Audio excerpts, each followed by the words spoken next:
Merci de préférer BB24. Bonsoir et bienvenue dans ce journal. Le poisson fumé, les Béninois en raffolent. Il occupe une place importante dans leur alimentation, mais sa consommation n'est pas toujours bénéfique pour la santé.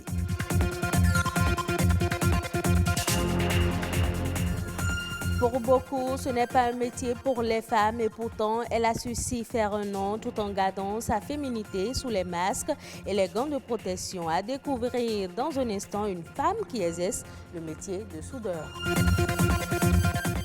15 milliards de francs CFA pour les professionnels évoluant dans le secteur du tourisme au Sénégal. Un financement pour soutenir les promoteurs a fait face aux effets de la Covid-19.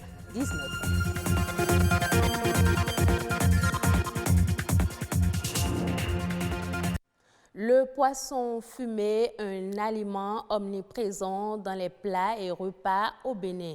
Apprécié pour sa saveur, sa consommation est ancrée dans les habitudes. Par contre, les conditions de fumage du poisson pourraient avoir des conséquences néfastes sur la santé humaine. Une réalité que bon nombre de consommateurs et les femmes qui s'adonnent à cette activité de fumage de poisson ignorent. C'est un reportage de Louis Koudogbo, Richada Sangbe, présenté par Ulvaïs Balogun. Le poisson fumé est une source vitale d'alimentation et de revenus pour de nombreuses communautés côtières du Bénin. On estime aujourd'hui à 20 voire 30% les prises locales marines et d'eau douce qui sont consommées sous forme de poisson fumé. Un mets qui fait partie du plat quotidien des Béninois. Avec ces poissons fumés que vous voyez, je peux manger tous les repas que je désire. Nous mangeons ces poissons sans gêne. Il est conseillé de manger du poisson fumé. Si tu fumes bien le poisson, manger est un plaisir. Et pourtant, malgré sa saveur, ses bienfaits nutritionnels, son prix compétitif et sa durée de conservation, le poisson fumé représente un vrai problème de santé publique. On consomme tous généralement le poisson fumé et on ne sait pas forcément dans quelles conditions ça a été fait. On ne sait pas. On le voit au bord de la route, on paye juste le poisson. Au vu de ce qu'on voit ici, je me dis que si le poisson est toujours fumé dans ces conditions, il aura forcément un impact négatif sur notre santé. À Placrodi, de nombreuses femmes s'adonnent au fumage de poisson. Ici, le poisson fumé est obtenu suivant des méthodes peu soucieuses de la préservation de la santé du consommateur et des fumeuses elles-mêmes. Nos yeux sont malades à cause de la fumée et de la chaleur intense. Nous souffrons du rhume et du paludisme.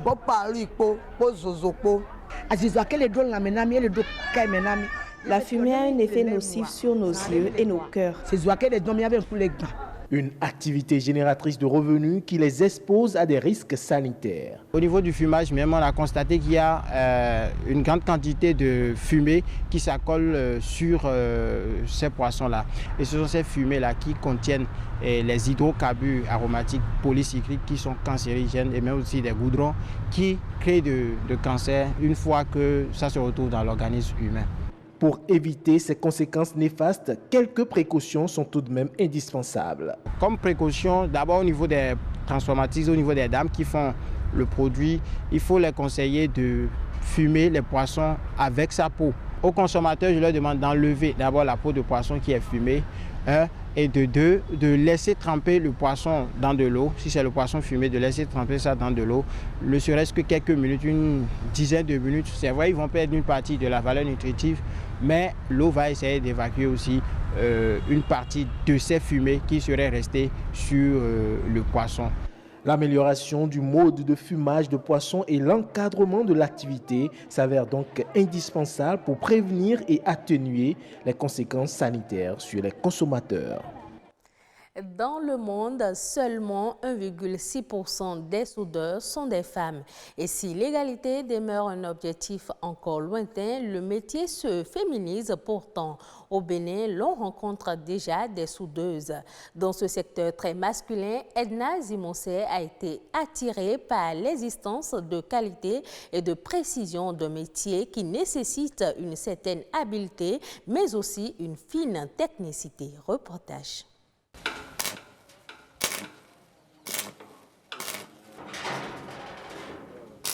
Diplômée ingénieure de conception en génie mécanique et énergétique à l'école polytechnique d'Abomey-Calavi EPAC, Edna Zimonsé est l'une des rares femmes à poursuivre son cursus universitaire dans un domaine de prédilection des hommes. Sa passion pour son métier remonte à son enfance. En créant son entreprise de soudure, elle a voulu corriger les nombreuses imperfections dans ce secteur et porter un coup de main aux transformateurs agricoles. Tous nous parlons de la valorisation des produits made in Bénin. Même si on produit et il n'y a pas assez d'équipement, on ne pourra pas augmenter la quantité de production. J'ai dit que bon, au début, je peux couvrir un atelier d'abord, commencer par la petite clientèle, par la soudure, et après pouvoir maintenant atteindre l'objectif final qui est d'aider le jeune transformateur des produits made in Bénin.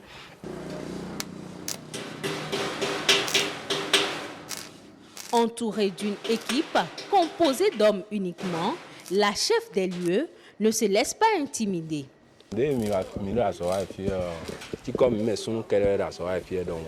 Dans cet atelier, nous travaillons comme si nous n'étions que des hommes.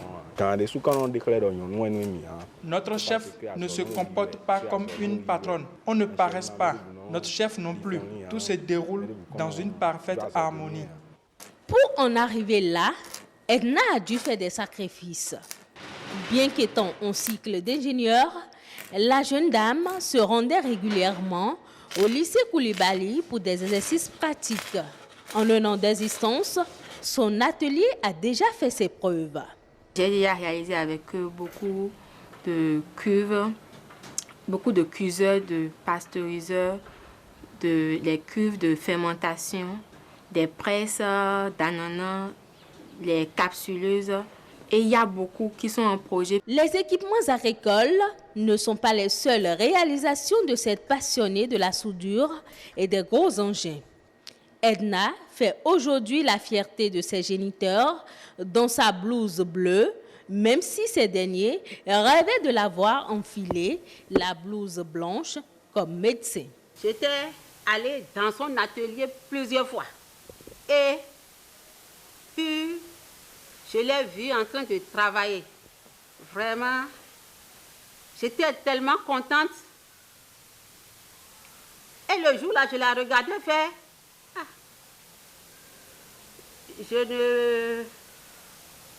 Le mot me manque. Edna Zimonsé souhaite que dans 10 ans, les transformateurs agricoles béninois puissent disposer d'équipements localement fabriqués.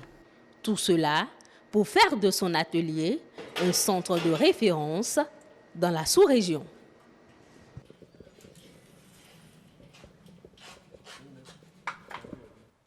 L'art oratoire est le moyen à travers lequel celui qui l'exerce transmet des sentiments et des émotions.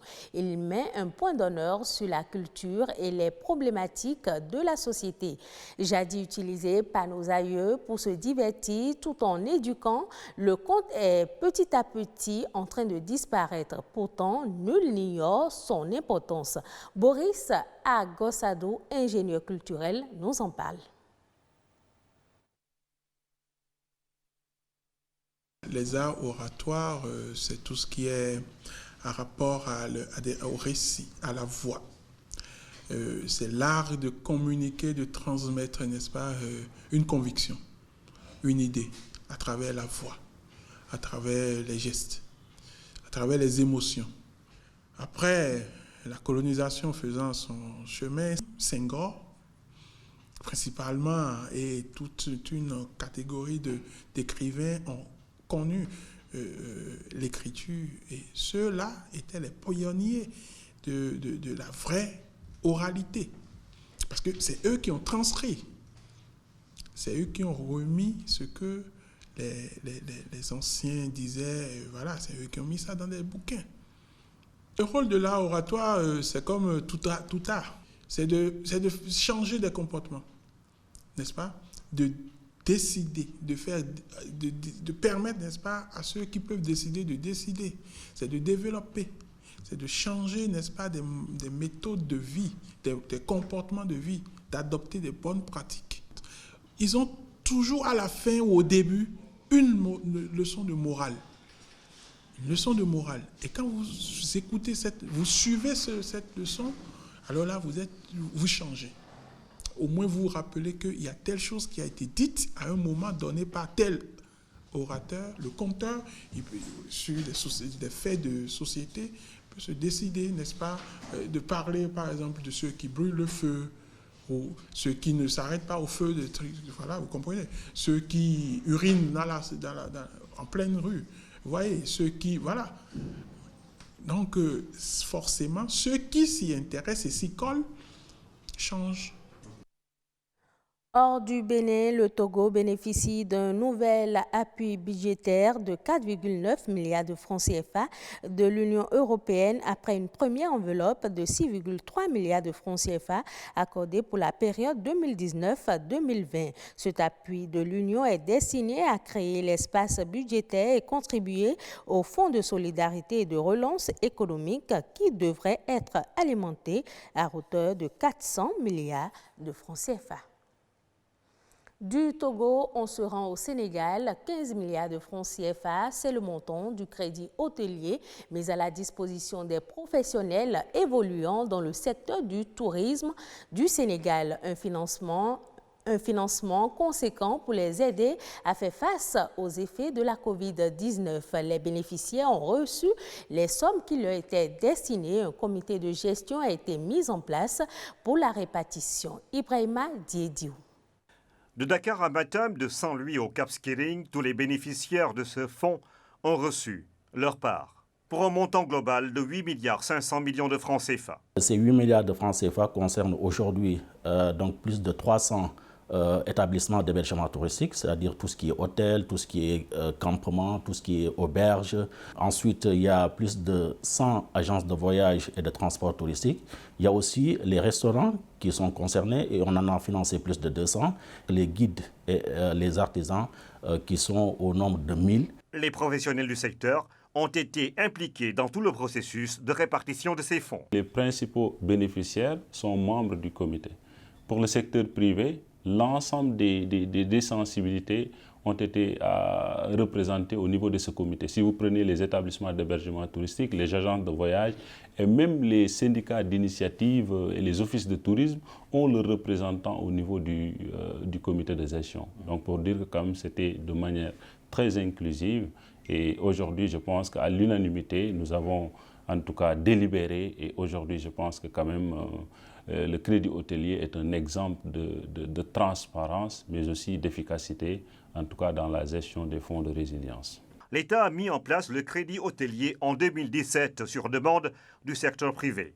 Ce mécanisme vient répondre à un réel besoin de financement des acteurs du tourisme, un secteur assez volatile où le retour d'investissement n'est pas toujours évident, ce qui peut expliquer la frilosité des banques. Depuis la disparition de la SOFECID en 1994, il n'y avait plus un instrument de financement donc, du secteur du tourisme. Aujourd'hui, si vous bénéficiez du crédit hôtelier, vous financez sur une durée assez longue qui va donc de 6 à 8 ans, donc avec des différés donc de 1 an et demi à 2 ans, mais aussi avec un taux d'intérêt qui est très faible, donc de 2 à 3,5%. Toutes les régions ont donc reçu les financements de ce crédit hôtelier et touristique. Toutes les demandes ont été satisfaites. Il y a des agences qui n'ont pas fait la demande ou des établissements d'hébergement parce que peut-être ils avaient d'autres solutions. Mais l'ensemble des demandes, en tout cas des requérants qui sont en règle, qui remplissent les critères d'éligibilité, ont été satisfaits. On a mis des plafonds. Donc les plafonds, c'est aujourd'hui donc 300 millions de francs CFA pour les hôtels 4 à 5 étoiles.